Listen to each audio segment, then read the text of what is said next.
Viewers, welcome to my work creative. ఈ రోజు మనం మన కంప్యూటర్ ఎంబ్రాయిడరీ ఒక బ్యూటిఫుల్ ప్యాటర్న్ అనేది నేను ముందుకు తీసుకొని వచ్చానండి. అదేంటంటే మనం ఇంతకు ముందు డిస్కస్ చేసాం కదా, ఏ విధంగా ఓన్లీ ఇక్కడ కొంగు సైడ్ ఒకటే ఏ విధంగా మార్క్ చేయాలి, ఎన్ని ఇంచెస్ ఉంటే బెటర్ అనేది.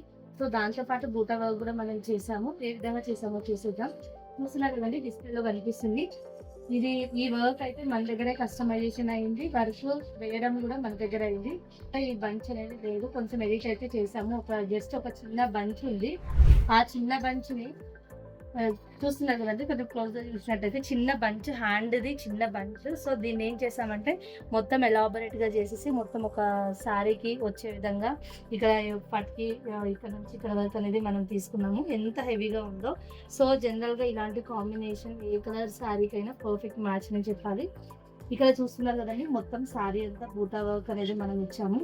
ఏదైతే పళ్ళు ఉందో పళ్ళుకంతా కూడా బూటా వర్క్ అయితే ఇచ్చాము. బూటాస్ కనిపిస్తున్నాయి కదండి, బూటాస్ వచ్చేసి మరీ పెద్దవి కాకుండా మరీ చిన్నవి కాకుండా ఇలా అరౌండ్ 2.5 ఉందండి. 2 ఇంచెస్ 2.5 ఇంచెస్ వరకు ఉంది. ఇది సర్కిల్ కాకుండా ఒక రోజ్ అడిగారు వాళ్ళు. సో రోజ్ అనేది చేసాము. వాళ్ళు కాంబినేషన్ కలర్ కూడా ఓన్లీ ఇక్కడ పార్ట్ మాత్రమే పింక్ యూస్ చేయమన్నారు. రిమైనింగ్ అంతా ఒక బ్లౌజ్ ఇచ్చారండి, గ్రీన్ కలర్ బ్లౌజ్. సో అదే గ్రీన్ కలర్ బ్లౌజ్ యూజ్ చేయమని చెప్పేసి చెప్పారు. సో అదే కాంబినేషన్ లో మనం అనేది యూజ్ చేసి ఇంత బ్యూటిఫుల్ గా దీన్ని అనేది చేసాము.